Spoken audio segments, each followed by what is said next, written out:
Hi friends. तो आज हम करेंगे भाई साहब फटाफट से चैप्टर खत्म। तो हो जाओ गुरु शुरू। और भैया वीडियो पे कमेंट कर दो या व्हाट्सएप कर दो भैया कौन कौन से चैप्टर्स आपको पहले चाहिए। वैसे तो भैया थोड़े टाइम के अंदर पूरा ही कोर्स आ जाएगा, टेंशन मत लो। फिर भी ठीक है। तो रेट ऑफ रिटर्न, अब भैया रेट ऑफ रिटर्न निकालना है तो जरा छोटी चीज देखो, हमने कहीं पे 100 रुपए इन्वेस्ट किए तो ये हमारी इनिशियल इन्वेस्टमेंट है 100 रुपए। एक साल बाद ये इन्वेस्टमेंट हो गई है 150 रुपए की। अरे वाह भाई साहब, 50 रुपए का रिटर्न मिल गया है। तो ये जो 50 रुपए का रिटर्न है, एक हो गया है रिटर्न 50 रुपए का, तो 50 रुपए आपने कमाए हैं 100 रुपए लगा के। तो भाई साहब आपका रिटर्न हो गया है 50%। लेकिन रुको रुको रुको, आपने कमाए हैं 50 रुपए, ठीक है। अब भाई साहब इन्फ्लेशन, जब आपने 100 रुपए लगाए थे और एक साल बाद जब आपके 150 रुपए हो गए हैं तो इन्फ्लेशन बढ़ गई है 10% से। तो मतलब 100 रुपए की 110 वैल्यू तो वैसी ही हो जानी चाहिए इन्फ्लेशन के हिसाब से। इसमें तो 10% तो इन्फ्लेशन आ गया भाई, वैल्यू थोड़ी बढ़ी है, रिटर्न थोड़ी मिला है, वैसी महंगाई बढ़ गई है। तो भैया 10 रुपए तो एक तरीके से इन्फ्लेशन के माइनस कर दिए। ऊपर से जब आप 50 रुपए कमाओगे तो उस 50 रुपए पे गवर्नमेंट टैक्स भी ले लेगी, तो टैक्स के माइनस करो 10 रुपए। अरे भैया तुम्हारी जेब में जो नॉर्मल विदाउट इन्फ्लेशन का इंपैक्ट हटा दो, टैक्स वैक्स हटा दो, सब हटा दो, तो तुम्हारी जेब में तो 30 रुपए ही आ रहे हैं। तो तुम बोलोगे यार भाई 100 रुपए लगाए थे उस पे नेट 30 रुपए बच रहे हैं, excluding inflation tax other expenses something. तो भैया मेरी तो जो रेट ऑफ रिटर्न है वो 30% है। तो भैया एक रेट ऑफ रिटर्न हो गई 50, एक हो गई 30। इसीलिए रेट ऑफ रिटर्न दो होती हैं, एक होती है नॉमिनल रेट ऑफ रिटर्न और एक होती है रियल रेट ऑफ रिटर्न। तो ये वाली जो रेट ऑफ रिटर्न है ये नॉमिनल कहलाती है, लेकिन रियल एक्चुअल, तो ये रियल रेट ऑफ रिटर्न है। तो नॉमिनल रेट ऑफ रिटर्न में से जब हम इन्फ्लेशन और टैक्स का इंपैक्ट हटा देते हैं, जब नॉमिनल रेट ऑफ रिटर्न में से हम टैक्स का उसका इंपैक्ट हटा देते हैं, तब हम बोलते हैं कि रियल रेट ऑफ रिटर्न। तो बहुत सिंपल सी चीज है, बहुत सिंपल सा फॉर्मूला हो गया। देखो फाइनल और current value of the investment मतलब 150, इनिशियल वैल्यू ऑफ इन्वेस्टमेंट मतलब 100, तो रिटर्न हो गई 50 अपॉन में initial value of the investment मतलब 100। तो भाई साहब आपको रेट ऑफ रिटर्न कितनी मिल गई 50%। लेकिन ये कौन सी रिटर्न है, नॉमिनल, क्योंकि इसमें से अभी तक आपने टैक्स इन्फ्लेशन और बाकी सारी चीजों का इंपैक्ट माइनस नहीं किया। तो नेट रिटर्न कितनी है, रियल रिटर्न कितनी है, वो तो आपने निकाली ही नहीं है। अच्छा, तो ये तो नॉमिनल रेट ऑफ रिटर्न का फॉर्मूला हो गया, बहुत सिंपल सा फॉर्मूला है। एक बार लॉजिक किया तो फॉर्मूला अपने आप ही बन गया, और वैसे भी हम फॉर्मूले खुद ही बनाते हैं। अब आता है real rate of return, the actual rate of return earned on an investment after taking into consideration the factors with effect of rates such as inflation taxes expenses। तो ये सब उसमें से एडजस्ट कर दो, माइनस कर दो, इनका इंपैक्ट हटा दो, तो आ जाती है real rate of return. Wow, तो भैया हो जाओ शुरू। हाँ जी, तो गुरु हो जाओ शुरू। चलो जी फटाफट से। एग्जाम्पल नंबर 1 आ गया भाई साहब। A man bought some shares for ₹12,000। तो आपने 12,000 रुपए के शेयर्स खरीदे हैं, इनिशियल इन्वेस्टमेंट है ये। At the end of the year he decided to sell them for 15,000। एक साल बाद 15,000। तो भाई साहब 3,000 रुपए का आपको रिटर्न मिल रहा है 12,000 रुपए लगा के। तो भाई साहब ये आपके पास आ गया 25%। तो 25% आपकी नॉमिनल रेट ऑफ रिटर्न हो गई है। इफ द इन्फ्लेशन इज 6, तो 25 में से 6 माइनस कर दे मेरे भाई, तो आपके पास हो गया 19% real rate of return. Simple सी बात है, रियलिटी में 19% ही है, 6% तो महंगाई के बढ़ गए भाई, वैसे नहीं बढ़े। समझो बात को, समझो इसका मतलब समझो। समझो आज तुम्हारे पास 100 रुपए हैं और तुम एक रजिस्टर खरीद सकते हो 100 रुपए का। एक साल बाद तुम्हारे पास 110 रुपए हैं और तब भी तुम रजिस्टर खरीद सकते हो 110 रुपए का, क्योंकि रजिस्टर भी 10% महंगा हो गया। तो जब रजिस्टर ही 10% महंगा हो गया, तो पहले भी तुम अपनी इनकम से एक रजिस्टर खरीद सकते थे, आज भी तुम अपनी इनकम से सिर्फ 1 रुपए मतलब पैसे से एक रजिस्टर ही खरीद सकते हो। पहले भी तुम्हारे पास कुछ नहीं बच रहा था, आज भी तुम्हारे पास कुछ नहीं बच रहा। तो भैया तुम्हारी हालत पहले वाली है। तुम ये मत बोलना तुमने कुछ कमा लिया है, कोई कमाया वमाया नहीं है, जो भी तुमने कमाया था वो तो इन्फ्लेशन में निकल गया, तुम्हारी कोई रिटर्न विटर्न नहीं है, कहानी खत्म, तुम कोई अमीर थोड़ी हुए हो, कहां हुए हो अमीर। तो इन्फ्लेशन का इंपैक्ट हटाओगे तब पता चलेगा कि नेट तुमने कितना इंक्रीज किया है, और जो इंक्रीज होगा वही तो रिटर्न होगा, वरना इसमें रिटर्न है कहां। तुम्हारे वेल्थ में, तुम्हारी परचेजिंग पावर में कोई चेंज तो आया ही नहीं, तो तुमने तो कुछ कमाया ही नहीं। तो नॉमिनल रिटर्न नहीं देखते हैं, रियल रिटर्न देखते हैं, तब मजा आता है।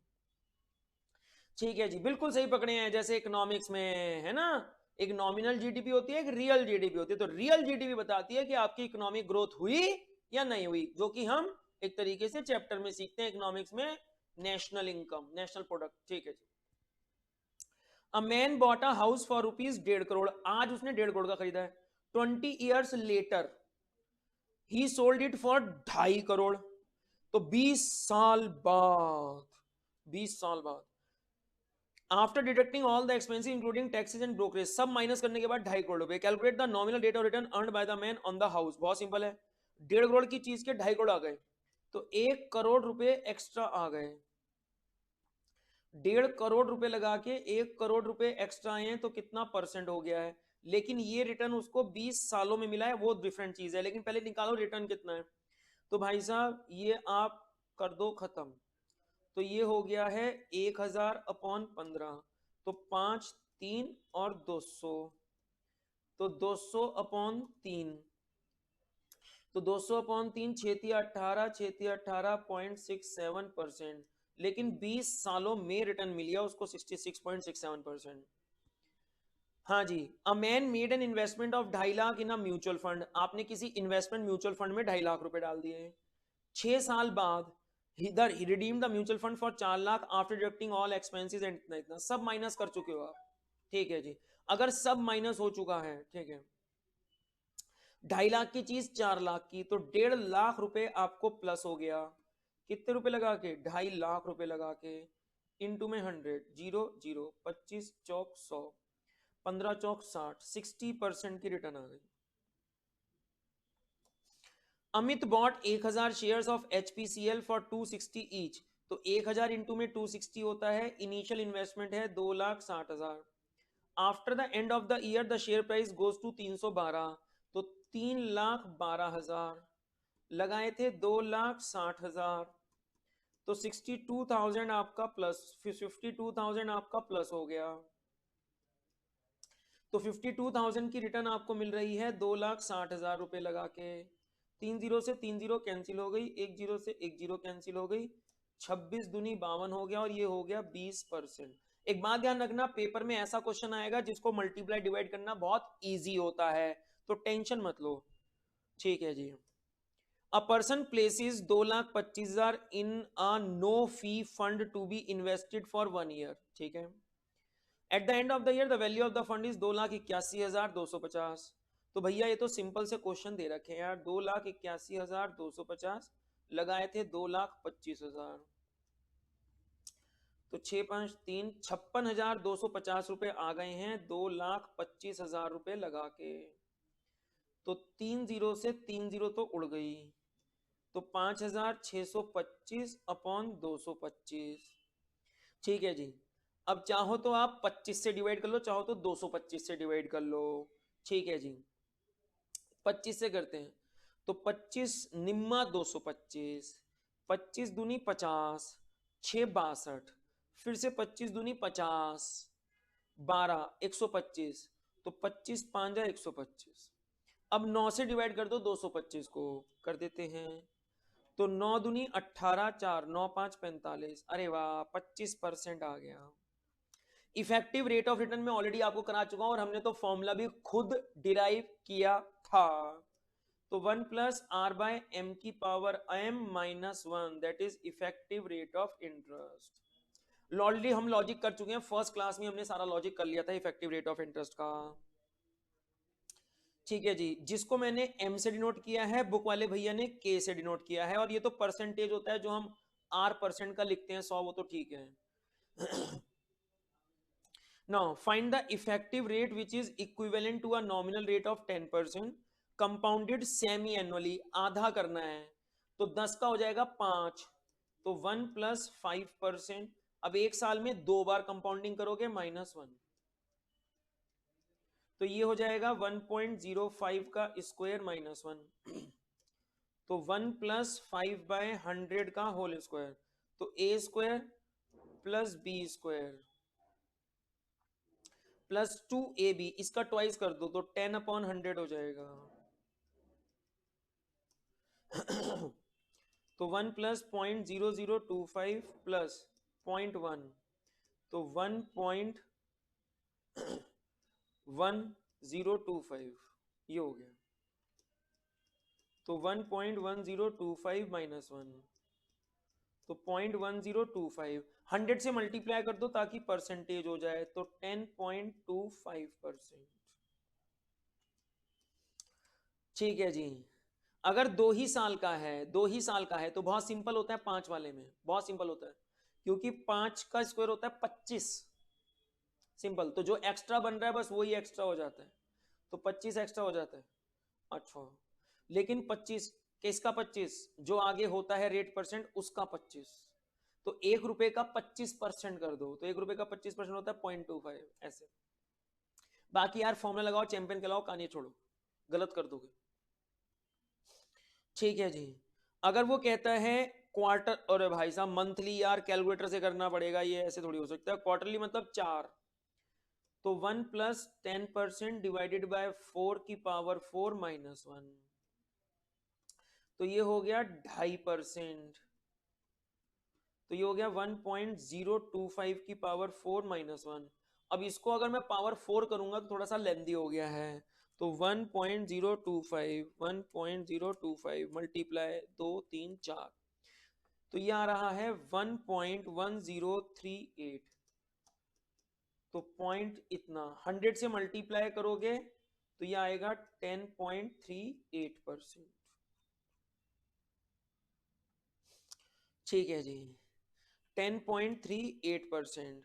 अब ये इसने साल का कर रखा है, तो भैया इसकी वैल्यू पेपर में गिवन होगी अगर ये वाला क्वेश्चन आएगा, क्योंकि हम कैसे करेंगे यार, इतना मल्टीप्लाई पॉसिबल ही नहीं है।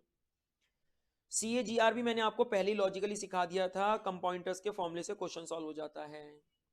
तो जैसे आपके पास होता है amount is equals to principal 1 plus i की पावर n, अब amount upon p is equals to 1 plus i की पावर n, तो ये हो जाएगा अमाउंट अपॉन p की पावर 1/n, और 1 इधर हो गया माइनस, तो आ जाएगा आपका इंटरेस्ट।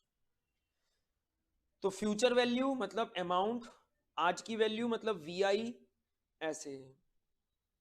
इनिशियल इन्वेस्टमेंट मतलब प्रिंसिपल, फ्यूचर वैल्यू मतलब अमाउंट। तो बात वही है, ऑब्वियसली बात है, लिखने का तरीका अलग है बस। A person invested 5,000 in a fund for 5 years, 5 साल के लिए आपने इन्वेस्ट किया है। The value of the investment was 4,800 at the end of the second year, 6,000 at the end of the third year, 6,700 at the end of fourth year and on maturity. The final value of investment to find the CAGR। बहुत simple सी चीज है। अब 5,000 रुपए जैसे मैंने कराया था 100, 110, 120, 130, 140, तो मुझे बीच की वैल्यू से कोई मतलब नहीं, मुझे तो मतलब था 100 और 140 से। तो ऐसे ही आपने 5,000 रुपए आज लगाए हैं, मैं R लिखता हूं, I भी लिख सकते हो आप, कोई दिक्कत नहीं है। अमाउंट आपका हो गया है 8,000, P आपने लगाया था 5,000, 1 प्लस R, 5 साल हो गए, तो 5,000 से डिवाइड कर दो, तो 8/5 is equal to 1 plus R की पावर 5, तो ये हो गया 1.6 की पावर 1/5 -1 इज R। अब इसकी वैल्यू आपको पेपर में गिवन होगी, इसने तो लॉग वॉग लेके कर रखा है, लॉग हमने सीख ही रखा है, उसमें कोई दिक्कत नहीं है, तो लेकिन आपको ये पेपर में गिवन होगी, या बहुत जल्दी बस आपको सारी चीज अलाउड हो जाएंगी, सब गिवन होगा पेपर में, बस वैल्यू पुट करके क्वेश्चन सॉल्व करना है। ठीक है जी, ओके। तो इसकी वैल्यू पेपर में गिवन होगी, टेंशन लेने की जरूरत नहीं है, टेंशन मत लो। हाँ जी, और अगर लॉग से भी करना है, कैलकुलेटर से करना है, सब हमने ऑलरेडी कर रखा है, मैंने पूरी की पूरी एक्सरसाइज करके दिखाई है आपको, लॉग से कैलकुलेटर से, है ना।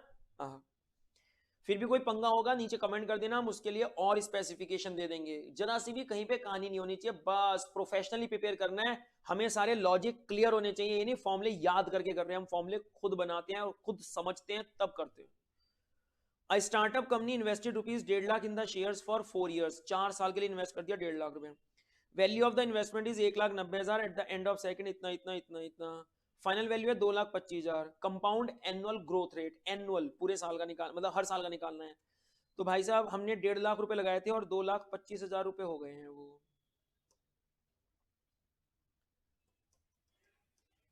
4 सालों में। तो 1.5 लाख से सबसे पहले डिवाइड कर दे,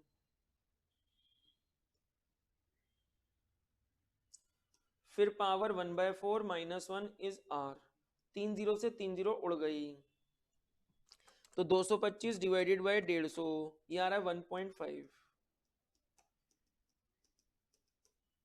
1/4 का मतलब होता है 2 बार अंडर रूट, 1 बार 2 बार, तो 1.1067, 1.1067 -1 इज r, तो 0.1067, तो r हो गया 10.67%। अब इसकी वैल्यू पेपर में गिवन होगी, टेंशन लेने की जरूरत नहीं है, बस वो वैल्यू पुट करके सॉल्व कर देना। ठीक है जी, अरे वाह। CBSE sample paper, sample paper, sample paper. ठीक, देखो सीबीएसई सैंपल पेपर, देखो इसकी वैल्यू गिवन है पेपर में, समझो बात को। ठीक है जी, सीबीएसई सैंपल पेपर, चलो सैंपल पेपर वाले क्वेश्चन करते हैं फटाफट से।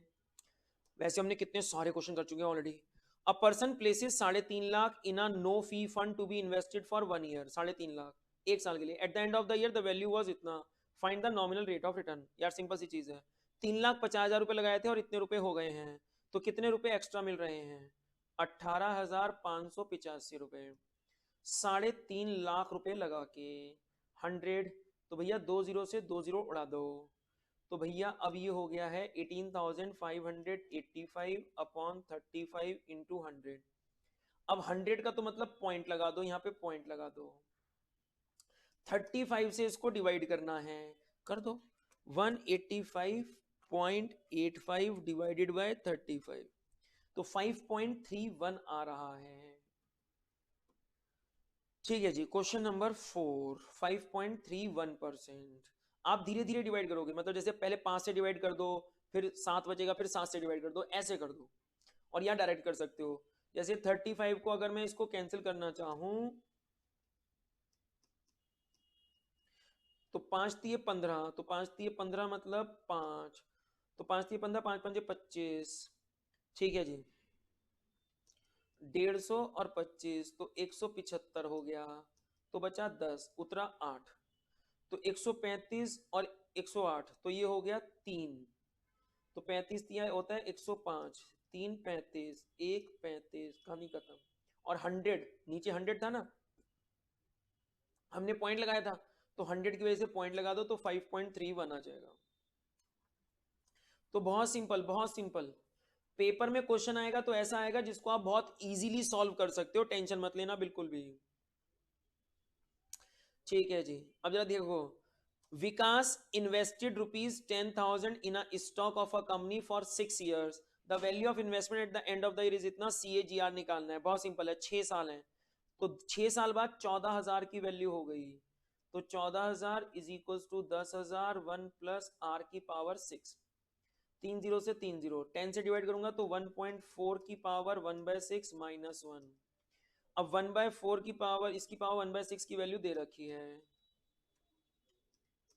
1.058 -1, 0.058, 100 से मल्टीप्लाई करो तो 5.8%, तो लिख देना आखिरी में CAGR। सबसे पहले फॉर्मूला लिख देना, तो 5.8%। अरे वाह, तो कुछ भी नहीं है इन क्वेश्चंस में। और जो भी सीबीएसई बोर्ड में जो भी क्वेश्चंस होते हैं या किसी भी बोर्ड में क्वेश्चन होंगे, या तो कैलकुलेटर टाइप्स अलाउड होंगे, और या फिर उसकी वैल्यू गिवन होगी, या फिर वो वैल्यू आप डायरेक्टली बाय हैंड सॉल्व कर सकते हो, कोई टेंशन वाली बात नहीं है। तो टेंशन मत लेना, क्वेश्चन बहुत बढ़िया तरीके से आते हैं, कोई दिक्कत वाली बात नहीं है। अरे वाह, डेप्रिसिएशन, ये तो हमारा आ गया अकाउंट्स भैया। अब एक छोटी सी चीज नोटिस करो, एक होता है सिंपल इंटरेस्ट, एक होता है कंपाउंड इंटरेस्ट। अच्छा देखो, जैसे अगर मैं एक फिगर लूं, लेट 10,000, इस पे 10% इंटरेस्ट लेता हूं, तो simple interest year 1, year 2, year 3, year 1, year 2, year 3। तो सिंपल इंटरेस्ट का मतलब हर साल इंटरेस्ट, उसका इंटरेस्ट का मतलब हर साल इंटरेस्ट सेम रहेगा, 1,000, 1,000, 1,000। पहले साल प्रिंसिपल हम लेंगे 10,000, दूसरे साल हम प्रिंसिपल लेंगे 10,000, तीसरे साल हम प्रिंसिपल लेंगे 10,000। लेकिन अगर मैं कंपाउंड इंटरेस्ट लूं, कंपाउंड इंटरेस्ट, तो कंपाउंड इंटरेस्ट में हर साल प्रिंसिपल चेंज होता है। तो सबसे पहले तो 10,000 का 10% 1,000, और प्रिंसिपल अमाउंट था 10,000। अब 10,000 में 1,000 ऐड कर दो, तो प्रिंसिपल हो जाएगा 11, और 11,000 का 10% हो जाएगा 1,100। फिर 11,000 में 1,100 ऐड कर दो तो ये हो जाएगा 12,100। फिर 12,100 का 10% 1,210। बस। अब इंपॉर्टेंट चीज क्या है, सिंपल इंटरेस्ट में हर साल प्रिंसिपल सेम रहता है, लेकिन कंपाउंड इंटरेस्ट में हर साल प्रिंसिपल चेंज होता है। अरे वाह। तो भाई साहब डेप्रिसिएशन, हर साल प्रिंसिपल सेम रहेगा तो मतलब स्ट्रेट लाइन मेथड, और हर साल प्रिंसिपल चेंज होगा मतलब रिटर्न डाउन वैल्यू मेथड। लेकिन रुको, कंपाउंड इंटरेस्ट में हर साल प्रिंसिपल बढ़ रहा है, और जबकि डेप्रिसिएशन में हर साल प्रिंसिपल घटता है।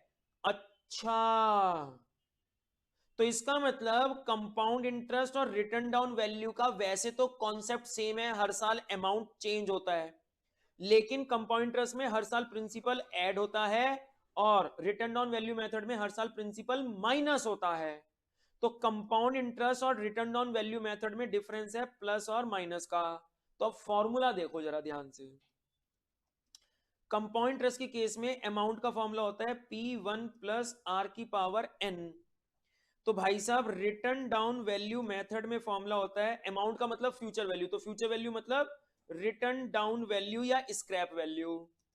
पी का मतलब होता है आज की वैल्यू, मतलब एक तरीके से कॉस्ट। अब डेप्रिसिएशन माइनस करोगे इसलिए प्लस की जगह माइनस है, बस। तो फॉर्मूले में कोई चेंज नहीं है, जो लॉजिक है वो लॉजिक रहेगा। तो हर साल अगर अमाउंट चेंज हो रहा होता है तो कंपाउंड इंटरेस्ट वाला कॉन्सेप्ट लगा दो, और ये फॉर्मूला हमने ऑलरेडी डिराइव करा था, बुक से नहीं देखा था हमने, कोई भी फॉर्मूला बुक से नहीं देखा है, खुद डिराइव किए। बस डिफरेंस इतना है, जहां जहां कंपाउंड इंटरेस्ट में प्लस है वहां वहां रिटर्न डाउन वैल्यू में माइनस है। तो कंपाउंड इंटरेस्ट में जहां प्लस आता है रिटर्न डाउन वैल्यू मेथड में वहां पे माइनस का साइन लगा दो, तो भाई साहब हो जाएगी कहानी सेट। वाओ, वाओ, बहुत बढ़िया, बहुत खूब, बहुत खूब। समझो बात को, समझो। तो रिटर्न डाउन वैल्यू मेथड का भाई साहब फॉर्मूला बन गया, ठीक है। और ये है रेट ऑफ डेप्रिसिएशन, एन है कितने साल लगेगा, कॉस्ट आज की कॉस्ट क्या है, वैल्यू क्या है, और फिर इतने साल डेप्रिसिएशन लगाना है इस रेट से रिटर्न डाउन वैल्यू मेथड से। तो 2 साल, 3 साल, 4 साल बाद आपके पास वैल्यू बचेगी कितनी, तो ये आ जाएगा। स्ट्रेट लाइन मेथड तो सिंपल होता है, ठीक है जी।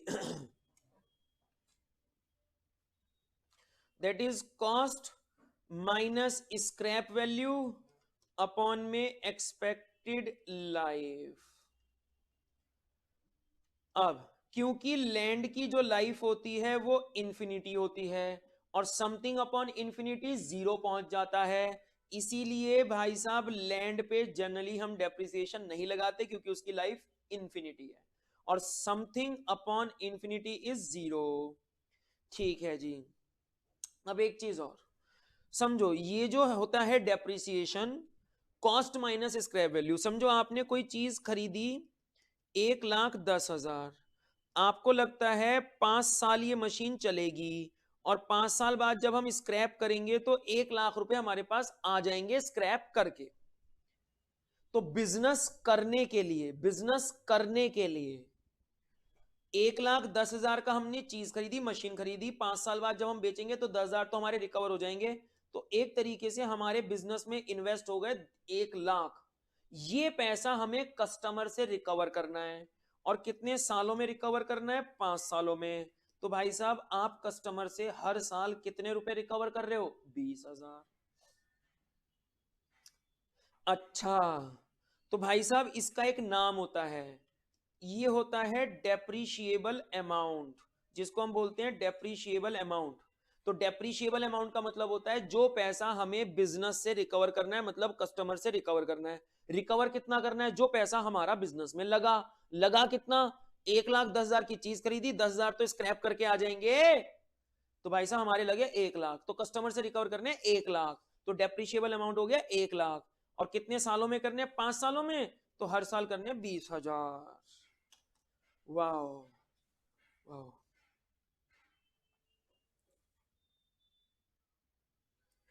ठीक है जी। अब ये तो अकाउंट्स में हम पढ़ ही लेते हैं, इसमें तो कोई पंगा है ही नहीं डेप्रिसिएशन में। ओके, लेकिन जिन बच्चों ने हमसे अकाउंट्स में पढ़ रखा है तो उनको पता है कि depreciation is basically not the reduction, जो यहाँ पे लिखा है ये गलत है। Depreciation is basically allocation, allocation है। ठीक है जी। चलो फिर, लेकिन फिर भी अभी तो हम यही वाला करेंगे, जब हम अकाउंट्स पढ़ते हैं तो हम वो पढ़ेंगे। तो धीरे धीरे असेट यूज होता जा रहा है, तो धीरे धीरे असेट खत्म होता जा रहा है, तो कम होता जा रहा है, बस ये मान के चलो। तो जैसे जैसे कम होता जा रहा है, जितने सालों तक वो यूज होता जाएगा उसके उतने सालों में हम उस पर डेप्शन चार्ज करेंगे। हम डेप्शन तब तक चार्ज कर सकते हैं जब तक उसकी वैल्यू जीरो ना हो जाए या फिर सैल्वेज वैल्यू के इक्वल ना हो जाए। ठीक है जी। देखो, depreciable amount, useful life, residual value, total depreciation, original value minus scrap value, इससे ज्यादा हम डेप्शन नहीं लगा सकते। हम मैक्सिमम 1,00,000 पे डेप्शन लगाएंगे। तो 1,10,000 की चीज है, हम मैक्सिमम डेप्शन 1,00,000 लगा सकते हैं, क्योंकि 10,000 तो हमें वैसी स्क्रैप वैल्यू से रिकवर होकर आ जाएंगे। तो समझो, हम मैक्सिमम टोटल डेप्शन 1,00,000 से ज्यादा नहीं लगा सकते। तो जितने पैसे हमारे लगेंगे वो बुक वैल्यू का मतलब जिस वैल्यू पे हम उस असेट को बुक्स में शो करते हैं। तो जितने का हमने खरीदा था और करंट ईयर तक, करंट डेट तक जितना हम डेप्शन लगा चुके हैं माइनस कर दो तो बैलेंस आ जाएगा। एक्यूमुलेटेड डेप्शन मतलब करंट ईयर तक 3 साल हो गए, तो 3 सालों का इकट्ठा जो भी हम डेप्शन लगा चुके हैं 3 सालों का माइनस कर दो, जिसको हम बोलते हैं एक्यूमुलेटेड डेप्रिसिएशन। ठीक है जी। अच्छा, factors affecting the calculation of annual depreciation of an asset, या पूरा का पूरा अकाउंट ही दे रखा है, सिंपल सी बात। अब आप एक चीज देखो, फॉर्मूला देखो, फॉर्मूला कैसे बना है। फॉर्मूला बना है डेप्रिसिएशन का cost minus scrap value upon में इसकी एक्सपेक्टेड लाइफ। तो इसका मतलब तीन चीजें हो गई जो डेप्रिसिएशन को अफेक्ट करती हैं, एक तो कॉस्ट, एक स्क्रैप वैल्यू और एक एक्सपेक्टेड लाइफ। तीन चीजें। तो तीन चीजें होती हैं the factors affecting the depreciation, that is cost, useful life और स्क्रैप वैल्यू। लेकिन लाइफ को अफेक्ट करने वाली कितनी चीजें होती हैं? उस असेट का यूज, जितना ज्यादा यूज करोगे उतनी जल्दी खराब हो जाएगा, समझो। ठीक है जी। फिर दूसरी चीज, ऑब्सोलिसेंस। असेट ऑब्सोलीट हो गया, बेकार हो गया, नया असेट लेना पड़ेगा। ऑब्सोलिसेंस होता है टेक्नोलॉजी की वजह से। आपके पास 2G फोन है, मार्केट में आ गया 4G 5G, 2G अब कोई कंपनी प्रोवाइड कर ही नहीं रही, तो आपका फोन चलेगा ही नहीं, आपका फोन बेकार हो गया, तो आपको 4G या 5G वाला फोन लेना पड़ेगा। तो आपका वो असेट गया, खत्म, नया असेट लो, बेकार हो गया वो असेट, ओ, ऑब्सोलीट हो गया। फिर टेक्नोलॉजी। अच्छा, एक चीज होती है इकोनॉमिक ट्रेंड्स। आपने एक मशीन खरीदी जो एक पर्टिकुलर डिजाइन के कपड़े बनाती है, वो डिजाइन फैशन ही खत्म हो गया, नया फैशन आ गया, तो आपकी मशीन बेकार हो गई। तो ट्रेंड्स। फिर आता है लॉ। ठीक है जी, लीगल ऑब्सोलिसेंस बोलते हैं इसको। आप प्लास्टिक बैग्स बनाने वाली आपने मशीन खरीदी, 2 साल यूज करी, उसके बाद गवर्नमेंट ने लॉ निकाल दिया अब आप इसको यूज नहीं कर सकते, बैन है। तो भाई साहब 2 साल बाद ही आपकी मशीन बेकार हो गई है, तो लीगल ऑब्सोलिसेंस बोलते हैं इसको। तो ये इससे असेट की लाइफ अफेक्ट होती है। लेकिन डेप्रिसिएशन को अफेक्ट करने वाली तीन चीजें हैं, कॉस्ट, स्क्रैप वैल्यू और लाइफ। और लाइफ को अफेक्ट करने वाली ये चीजें। ठीक है जी। और इन्हीं के बेसिस पे डेप्रिसिएशन की डेफिनेशन बनती है।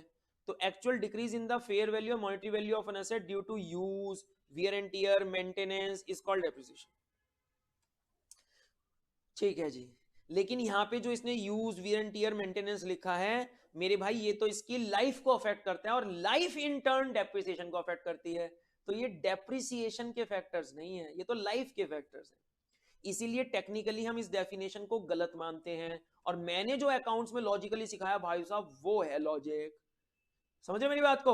ओके लेकिन अभी यहाँ पे ये लिखिए तो हमारे कोर्स में यही एप्लीकेबल है, तो हमें यही करनी है, कहानी खत्म। ठीक है जी। मेथड्स टू कैलकुलेट डेप्रिसिएशन, तो एक स्ट्रेट लाइन मेथड हो गया, रिड्यूसिंग बैलेंस मेथड मतलब रिटर्न डाउन वैल्यू मेथड बोलते हैं। ठीक है जी। लीनियर डेप्रिसिएशन भी बोलते हैं, एक लाइन मतलब स्ट्रेट लाइन हो गई।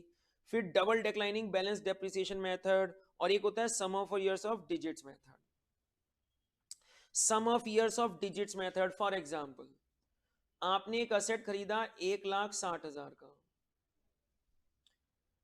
अच्छा, स्क्रैप वैल्यू आपको लगता है 10,000 है, इसका मतलब डेप्रीशिएबल अमाउंट है 1.5 लाख, तो आपको डेप्शन लगाना है 1.5 लाख। और भाई साहब इसकी जो लाइफ है वो है 5 ईयर्स। अब है sum of the years of digits method, तो 5 साल है, उल्टी काउंटिंग लिख दो, 5 साल, 4 साल, 3 साल, 2 साल, 1 साल, तो बस इस रेशो में डेप्रिसिएशन लगेगा। तो इसका ऐड कर लो, 15 बनता है। तो अगर किसी चीज को 2:2 रेशो में डिस्ट्रीब्यूट करना है तो पहले 2 + 3 5, पहले उसे 5 से डिवाइड कर दो और फिर 2 और 3 से मल्टीप्लाई कर दो, सिंपल सी बात है। ऐसी 1.5 लाख रुपए आपको डिस्ट्रीब्यूट करने हैं इस रेशो में, तो पहले 15 से डिवाइड कर दो, तो 1.5 लाख अपॉन में 15, तो ये आता है 10,000। बस 10,000 इंटू में 5, तो ये हो गया 50,000। पहले साल 50,000, फिर 40, फिर 30, फिर 22, फिर 10। Simple some of years of digit method. in our present scope of study only linear depreciation method is to be discussed, तो सिर्फ लीनियर स्ट्रेट लाइन मेथड और डेप्रिसिएशन है। ठीक है, ओके। असेट की वैल्यू गिरती जा रही है तो डाउनवर्ड स्लोपिंग है वैल्यू, सिंपल सी बात है। फॉर्मूला में आपको बता चुका हूं, original cost, scrap value, useful life. ठीक है। हाँ जी, एडवांटेजेस पढ़ लो थोड़े से, डिसएडवांटेजेस पढ़ लो थोड़े से। ठीक है जी।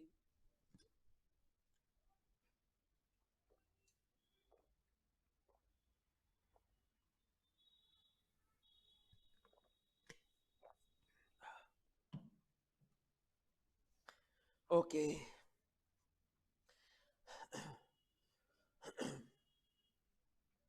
पहले क्वेश्चन करते हैं फटाफट से, ओए फिर चैप्टर हमारा खत्म हो जाएगा। वाह। A company buys a machine worth rupees 1,00,000, चिचिंग, सॉरी चिचिंग चिचिंग, scrap value of the machine is 30,000। 6 साल बाद डेप्शन बताओ कितना है यार, 1,00,000 माइनस 30,000 डिवाइडेड बाय 6, तो 70,000 डिवाइडेड बाय 6, हर साल का डेप्शन आ जाएगा। लेकिन इसने पूछा है फाइंड द टोटल डेप्रिसिएशन, तो टोटल डेप्रिसिएशन आप कितना लगा सकते हो, 70,000। ठीक है जी।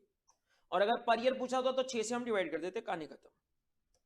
A man bought a car for 30 lakhs, useful life is 15 साल, स्क्रैप वैल्यू इज 1.5 लाख, तो 30 लाख इसने एनुअल डेप्रिसिएशन पूछा है, तो 30 लाख में से 1.5 लाख कर दो माइनस और 15 से कर दो डिवाइड, तो भाई साहब ये आ गया है 28,50,000 डिवाइडेड बाय 15, तो ये आएगा 15 एकम 15 बचा 13, 5 15 निम्मा 135 और फिर 4 जीरो है,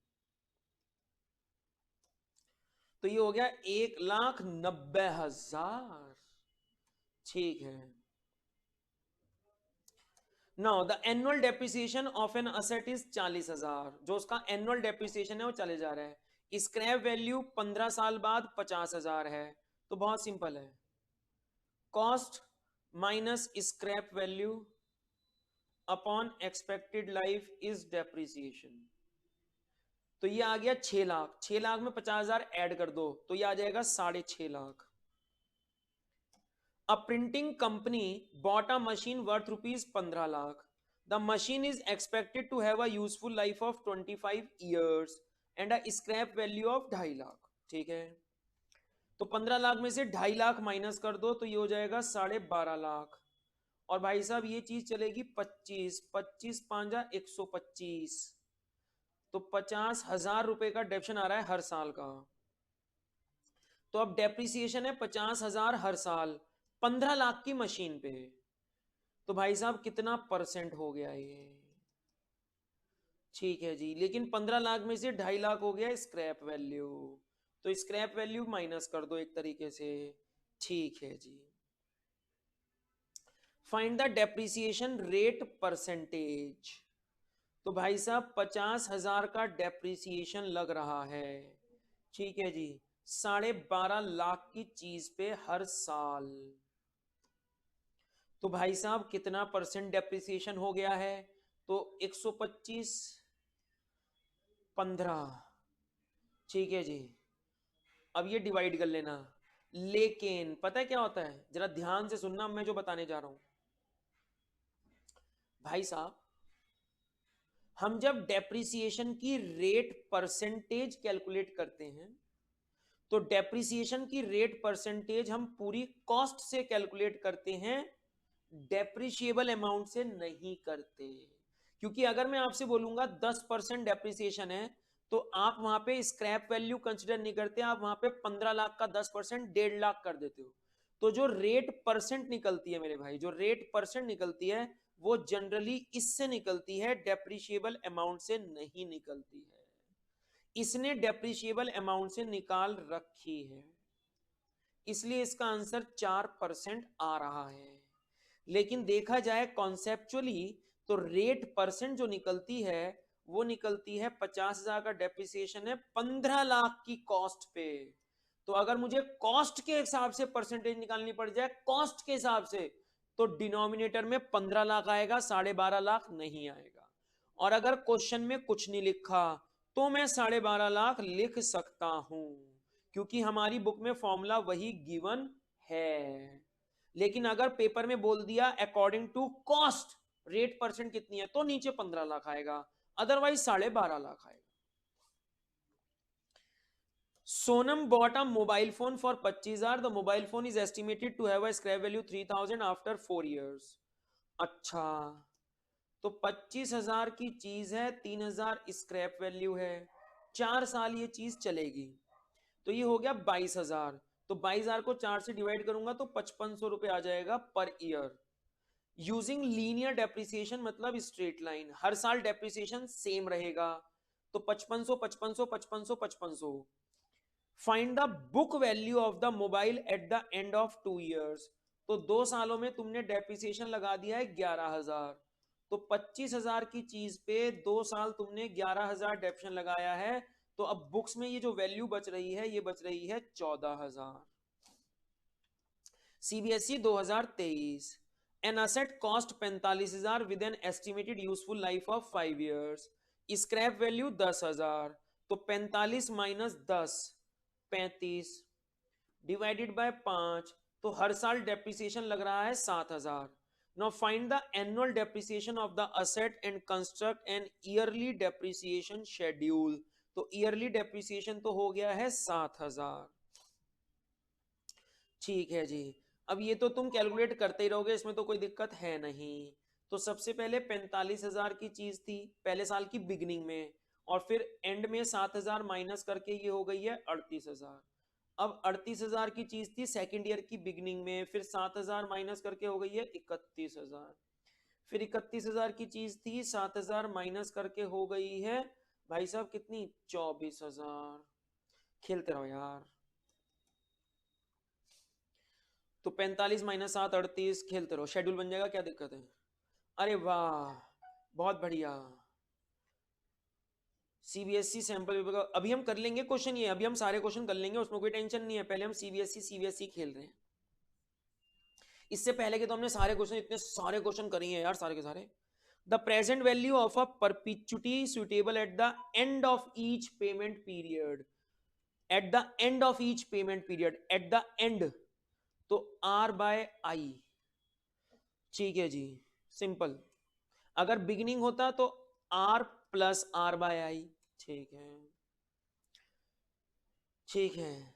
CBSE sample paper if the cash equivalent of a perpetuity of 300, ये परपिचुटी है 300 की, payable eight the end of each quarter is 24,000।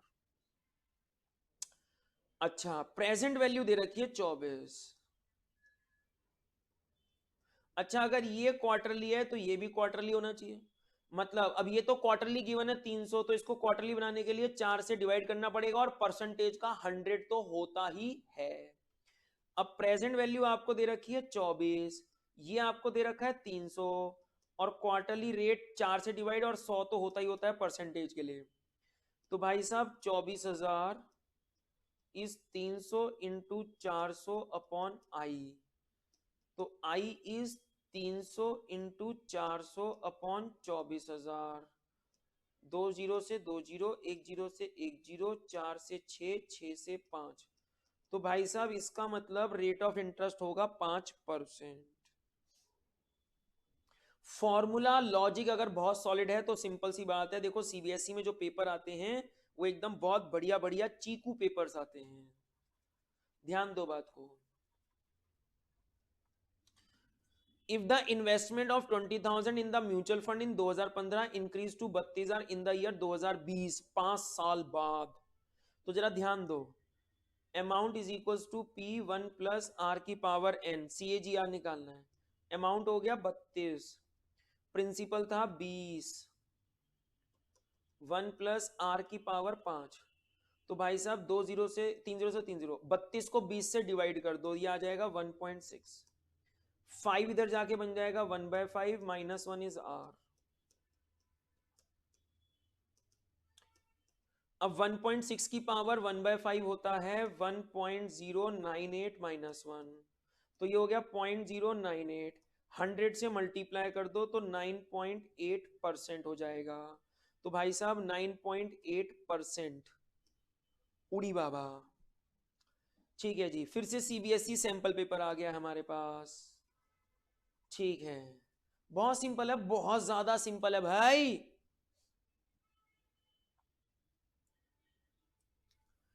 हाँ जी, an investment of ₹10,000 become 60,000 in 4 years, 4 सालों में। तो CAGR निकालना है फिर से, तो amount is P1 plus R की पावर n।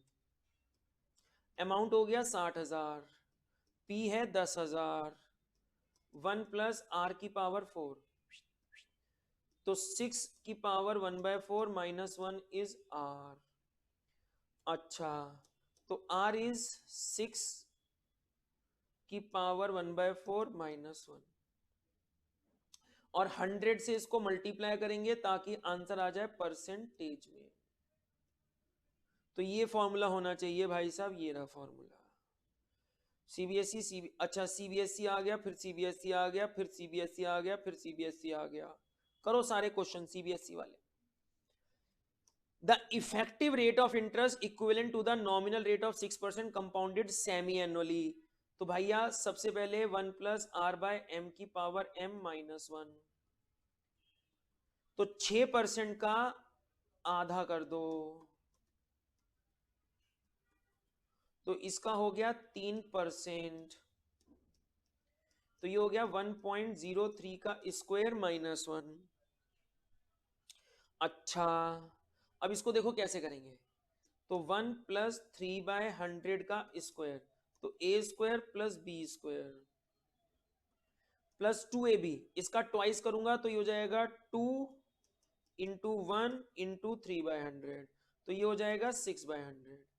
तो 1 प्लस 0.0009 प्लस 0.06, ये हो गया 1.0069। ऐसे हो गया भाई साहब, नहीं सॉरी 1.0609 ऐसे हो गया है। हाँ जी, तो 1.0609 -1, तो 0.0609 100 से मल्टीप्लाई कर दो, तो ये हो गया 6.09%। हाँ जी, तो 6.09%। समझो बात को। ठीक है जी, नेक्स्ट अरे भैया quarterly, the effective rate of return which is equivalent to the nominal rate of return 8%।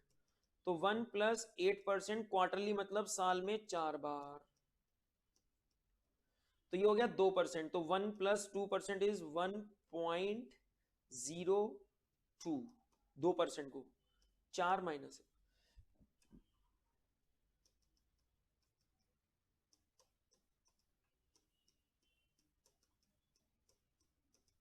अब ठीक है, तो 1.02 की पावर 4, तो भैया सबसे पहले 1.02 का स्क्वायर करो, जो भी आंसर आए उसका स्क्वायर करो, फिर -1 करना। पहले इसका स्क्वायर कर लो। तो स्क्वायर करना तुम्हें आता है, मैंने अभी बताया सिंपल तरीके से, ताकि तुम्हें कोई दिक्कत ना आए पेपर में। अच्छा, तो भाई साहब 1.02 मल्टीप्लाई 2 3 4, तो ये आ रहा है 1.0824। तो 0.0824 100 से मल्टीप्लाई कर दो तो ये हो जाएगा 8.24%। ठीक है जी।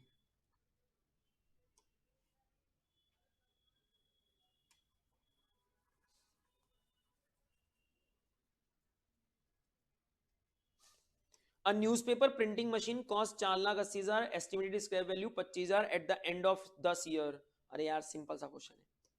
तो 4,80,000 है, -25,000 है, और 10 साल है, तो 4,55,000 डिवाइडेड बाय 10, तो 45,500 रुपए हो गए हैं। अ machine costing 1,00,000 has a useful life of 5 years। तो 5 साल उसकी यूजफुल लाइफ है। एस्टिमेटेड स्क्रैप वैल्यू 15,000 है। अरे यार 1,00,000 में से 15,000 माइनस, पूरा फॉर्मूला लिख देना पहले। 1,00,000 में से 15,000 माइनस कर दो, तो आपके पास आएगा 85,000। और भाई साहब 5 साल है, तो 17,000 रुपए डेप्रिसिएशन हो गया। ओके, वाह, चलो भैया, तो गुरु हो जाओ शुरू फटाफट से। तो बहुत बढ़िया तरीके से हमने, बहुत ही बढ़िया तरीके से कॉन्सेप्ट्स के साथ चैप्टर कर लिया है। अब फटाफट से नया चैप्टर करेंगे अगली क्लास में। किसी को कोई भी क्वेश्चन में किसी भी तरीके से कोई डाउट होता है, वीडियो पे कमेंट करो, हम उसके लिए कोई वीडियो बना के आपके साथ शेयर कर देंगे, मजा आ जाएगा। लॉजिकली पढ़ना है, लॉजिकली, क्वालिटी और क्वांटिटी दोनों स्ट्रांग होनी चाहिए, तब जाके आप फ्यूचर में एक प्रोफेशनल बन सकते हो, वरना नहीं बन सकते। तब जाके आपके लिए फ्यूचर में बड़े बड़े कोर्सेज बहुत इजी होंगे, वरना सब सीए से कैसे डर रहे हैं आप समझ जाओ। इसीलिए बस हमने ये चैनल शुरू करा है, प्रोफेशनल करना है। और बाकी सारे सब्जेक्ट्स भी अवेलेबल हैं, फटाफट से जिसको जो सब्जेक्ट में जैसे भी जो भी इशू आ रहे हैं भैया, फटाफट से हमें बता दो और शुरू कर दो अपनी प्रोफेशनल जर्नी अभी से।